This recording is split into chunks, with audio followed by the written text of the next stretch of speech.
Hi, I am Jyoti Kalra. I am tutoring at Kubi.com to make your study experience hassle free. This is the all in one platform for practicing, preparing, and getting counseled along with other AI features. So keep in touch with us. Thank you so much. Happy studying. Hello, my dear students. मैं हूँ ज्योति, आपकी English educator. तो अभी तक हम अपने English grammar के topics में नाउन वाले टॉपिक पर पहुंचे हैं। नाउन में मैं आपको नंबर, जेंडर ये सब पढ़ा चुकी हूँ। तो अभी हमारा लेटेस्ट जो चल रहा था वो था हमारा नाउन केस। तो नाउन केस में हमारे 7 टाइप्स थे। लास्ट वीडियो में मैं आपको बता चुकी हूँ 7 हमारे जो टाइप्स थे नाउन केस के वो होते हैं nominative, accusative, dative, vocative, locative, instrumental और पोजेसिव। तो अभी तक मैंने आपको एक बार तो थोड़ा ब्रीफ कर दिया था, एक्सप्लेन कर दिया था थोड़ा बहुत, बट जो पोजेसिव केस है इनमें उसको थोड़ा सा ज़्यादा एक्सप्लेनेशन की ज़रूरत है। तो मैं आपको सिर्फ पोजेसिव के बारे में ही पढ़ाने वाली हूँ। तो आज का हमारा टॉपिक रहेगा पोजेसिव का। मैंने आपको एक्सप्लेन कर दिया था कि पोजेसिव केस क्या होते हैं। जैसे कि कोई भी नाउन है, उस नाउन की कोई भी पोजेशन मतलब उसकी कोई चीज, या तो वो कोई टेंजिबल चीज हो सकती है जिसे हम टच कर सकते हैं, देख सकते हैं। जैसे कि रियाज बुक, राहुल पेन। तो राहुल अपोस्ट्रोफियस और उसके बाद एस ऐड कर देंगे तो ये उसकी पोजेशन के बारे में, ये उसकी कोई चीज है, राहुल्स बुक या राहुल्स पेन। ठीक है। और दूसरा क्या पॉसिबल है कि हर बार ऐसा नहीं होता कि कोई टेंजिबल चीज ही हो। कुछ इस तरह से भी हो सकता है कि मदर्स लव, देख नहीं सकते बट फील कर सकते हैं। लव जो है वो एब्स्ट्रैक्ट नाउन है, नेचर काइंडनेस। तो इस तरह के जो सेंटेंसेस है वो भी पोजेसिव केस में ही होते हैं। अभी तक हम यहाँ तक पढ़ चुके थे।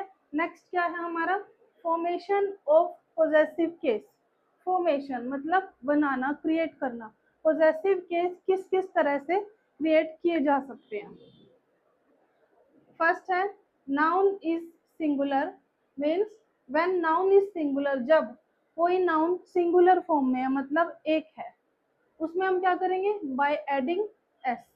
जैसे बुक, एक बुक है, हमें सिंपली एस ऐड करना है, बुक्स। रूम्स, सिंपल है। पहला रूल तो ये हो गया। सेकंड क्या है, एस इज ओमिटेड। ओमिटेड का मतलब होता है ओमिशन करना, भूल जाना या उसको छोड़ देना। हम S is omitted in hissing sound. Hissing sound क्या होता है, जब हम कोई भी साउंड बोलते हैं उसमें बहुत ज्यादा बोलने में एस एस का यूज हो रहा हो, स ज्यादा मुंह से निकल रहा हो बोलने में। जैसे हम इसको बोल के देखते क्या है, गुडनेस इज सेक, इस तरह से बोलना होगा। एक तो गुडनेस, फिर अगर हम यहाँ एस भी ऐड कर दें और यहाँ पर भी एस है तो ये क्या बन जाएगा, goodness is sake, justice is sake, Jesus is sake. तो ये हिसिंग साउंड ज्यादा है। ठीक है। तो जहां पर हिसिंग साउंड ज्यादा होते हैं वहां पर हम एस ओमिट करते हैं, मीन्स छोड़ देते हैं। हमको एस वहां पर नहीं लगाना होता, ये एस नहीं लगेगा। जस्टिस इज बस इतना ही लगेगा, दैट्स इट। ऐसे यहाँ पर सिर्फ हमको एस छोड़ना है, अपोस्ट्रोफियस लगेगा। ठीक है। गुडनेस इज सेक, इसको हम इस तरह से मान लेंगे। Noun is plural and ends in S. जब कोई नाउन प्लूरल फॉर्म में होता है, प्लूरल जैसे boy boys, book books, pen pens. तो बॉय जो है सिंगुलर फॉर्म है, बॉयज प्लूरल फॉर्म है, दोनों नाउन है। ठीक है। जब भी कोई नाउन प्लूरल फॉर्म में है, एक से ज्यादा है, जैसे कि बॉयज, तो इसको हम क्या करेंगे, यहाँ पर भी हम क्या करेंगे, by adding only apostrophe S. S यहाँ पर भी ओमिटेड किया हुआ है। यहाँ पे भी हमने बॉयजेस नहीं किया, बॉयजेस स्कूल नहीं होगा, हॉर्सेज इज टेल नहीं होगा, गर्ल्स इज स्कूल नहीं होगा।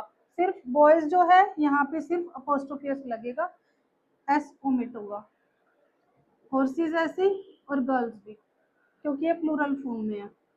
फोर्थ रूल क्या है, when noun is plural but does not end in s, then we add s. Okay, इन दोनों में डिफरेंस समझिए क्या है। प्लूरल फॉर्म्स हमने पढ़ी हुई है, सिंगुलर प्लूरल पढ़े थे। प्लूरल भी कई तरह से लिखे जा सकते हैं, जैसे एक तो होता है सिंपल, हमने एस ऐड किया, बुक बुक्स। कुछ इस तरह से थे जिनमें हमने जो वोवल था बीच में उसको चेंज किया था, मैन मैन, वुमेन विमेन, इस तरह से, जिसमें ए को ई कर दिया था। कुछ ऐसे थे जिनमें चाइल्ड चिल्ड्रन, ओक्स ओक्सन, ये वाले थे। तो जब हमारा प्लूरल कुछ इस तरह का हो, जब जो एस में एंड नहीं हो रहा हो, जिसके एंड में एस नहीं हो, उसमें हम एस ऐड कर देंगे।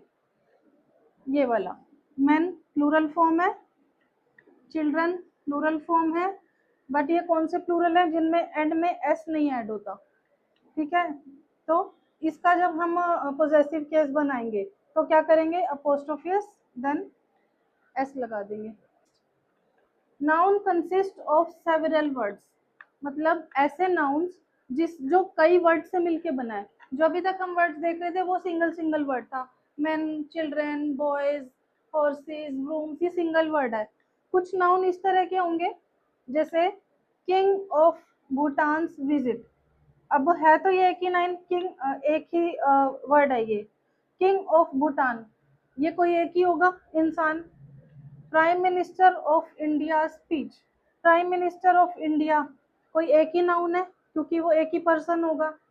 तो है तो ये एक ही पर्सन दोनों, बट जो ये नाउन है ये 3-4 वर्ड से मिलके बना हुआ है।